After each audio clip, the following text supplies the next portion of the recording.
हाँ तो नमस्कार दोस्तों, कैसे हैं आप लोग। उम्मीद करता हूँ कि अच्छे होंगे। आज की इस वीडियो में हम क्लास 10th का मैथमेटिक्स का एक्सरसाइज 1.1 का क्वेश्चन नंबर 3 को सॉल्व करने वाले हैं। एनसीईआरटी मैथ को सॉल्व करने वाले हैं। तो आइए क्वेश्चन देखते हैं। क्वेश्चन क्या है, तो क्वेश्चन को देखिए। ये रहा क्वेश्चन, इसमें एक प्रश्नावली 1.1 ये एनसीईआरटी मैथ है। इसमें पहला क्वेश्चन निम्नलिखित संख्याओं का एचसीएफ ज्ञात करने के लिए यूक्लिड विभाजन एल्गोरिथम का प्रयोग कीजिए। ये वाला तीनों हमने बना लिए थे। फिर दूसरा नंबर भी दर्शाने वाला है, जो धनात्मक है या ऋणात्मक विषम पूर्णांक हो या समपूर्णांक हो, इसको दर्शाना होता है। तो इसको भी हम लोग सॉल्व कर चुके हैं। अब तीसरा क्वेश्चन क्या कहता है, इसको आज हम सॉल्व करेंगे। तीसरा क्वेश्चन को क्वेश्चन है, किसी परेड में 616 सदस्यों वाली एक सेना यानी आर्मी की टुकड़ी को 32 सदस्यों वाले एक आर्मी बैंड के पीछे मार्च करना है। दोनों समूहों को समान संख्या वाले स्तंभों में मार्च करना है। उन स्तंभों की अधिकतम, यहाँ देख लीजिए अधिकतम बोल रहा है, अधिकतम संख्या क्या है जिसमें वे मार्च कर सकते हैं। जब अधिकतम कहेगा ना, तो जो दो संख्या दिया होगा उनका एचसीएफ निकालना है। जब न्यूनतम कहेगा तो जो भी संख्या दिया होगा उसका एलसीएम निकालना है। तो समझ गए आप लोग। यहाँ पे संख्या क्या है, 616 और 32।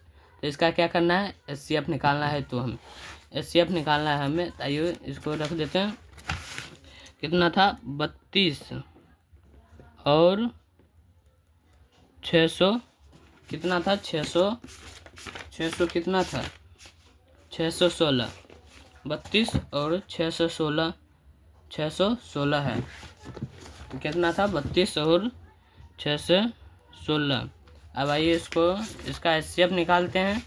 एचसीएफ इसका क्या आता है, तो यहाँ पे 32 से हम भाग देंगे 616 में, 616 में। तो कितना बार में लगेगा, तो एक बार में पहले 32।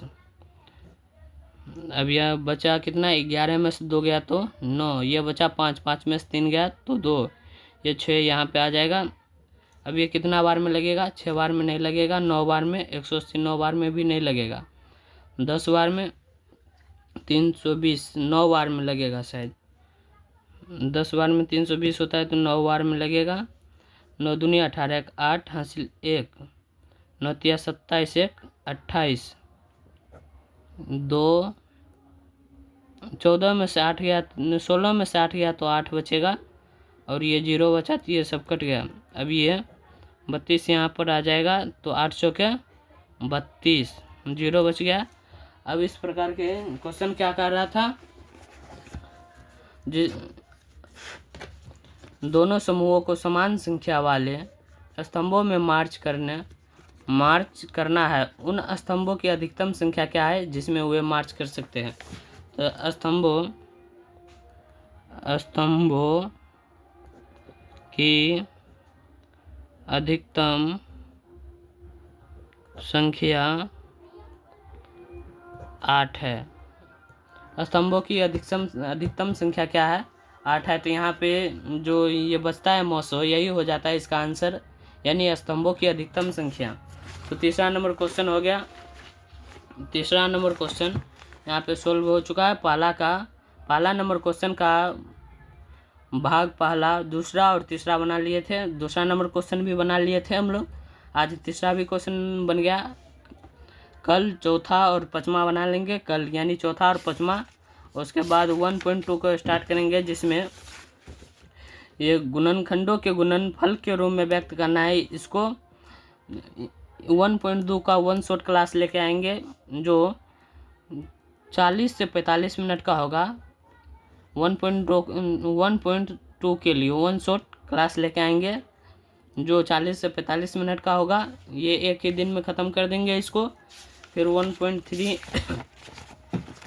1.3 में मात्र 2 क्वेश्चन यहाँ आ गया, और तीन क्वेश्चन नीचे है, तो 5 क्वेश्चन।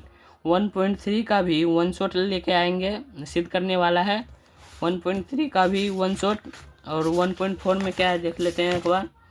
1.4 में 3 क्वेश्चन है, इसका भी 1 शॉट लेके आएंगे। तो यानी 3 क्लास में आपका 1.1 अब 3 से 4 क्लास आप लोगों को और करना पड़ेगा। इसके बाद रियल नंबर यानी वास्तविक संख्या पूरा समाप्त हो जाएगा। और एक बार मैं फिर से पूरे 1 चैप्टर यानी रियल नंबर वास्तविक संख्या का मैं चाहता हूं कि 1 शॉर्ट क्लास कराए।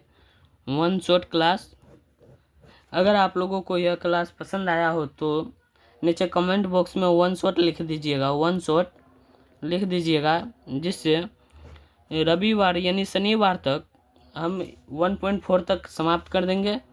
सैटरडे तक 1.4 तक समाप्त कर देंगे और संडे को 1 शॉर्ट क्लास लाएंगे। तो उम्मीद करता हूँ कि आप लोगों को सारे जानकारी अच्छे से समझ आया होगा। तो यहीं पर इस वीडियो को समाप्त करते हैं। अगर आप लोगों को 1 शॉर्ट क्लास चाहिए तो कमेंट बॉक्स में 200 कमेंट का रिकॉर्ड बना दीजिए, जो 200 प्लस कमेंट का रिकॉर्ड। तो यहीं पे इस वीडियो को समाप्त करते हैं। धन्यवाद।